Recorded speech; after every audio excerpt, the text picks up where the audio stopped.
ஆழ்ந்த காற்றழுத்த தாழ்வு மண்டலம் தற்போது சென்னைக்கு கிழக்கு தென்கிழக்கு திசையில சுமார் 780 கிலோமீட்டர் தொலைவில் மையம் கொண்டிருக்கிறது.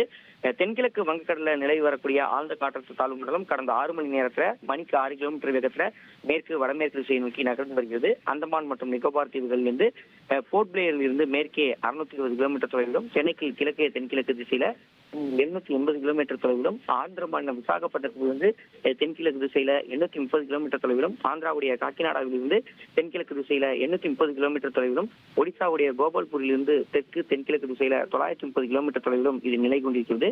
இது அடுத்த 24 மணி நேரத்தில் கிட்டத்தட்ட மேற்கு வடமேற்கு திசையை நோக்கி நகர்ந்து தென்மேற்கு மற்றும் அதனை ஒட்டிய மத்திய மேற்கு வங்கக்கடல் பகுதியில புயலாக தீவிரமடையும் என எதிர்பார்க்கப்படுகிறது. அதன் பிறகாக அது வடமேற்கு திசையை நோக்கி நகர்ந்து பின்னர் வடக்கு வடமேற்கு திசையை நோக்கி நகர்ந்து அக்டோபர் 28ஆம் தேதி காலைக்குள்ளே ஒரு தீவிர புயலாக வலுப்பெறக்கூடும் என கணிக்கப்பட்டிருக்கிறது.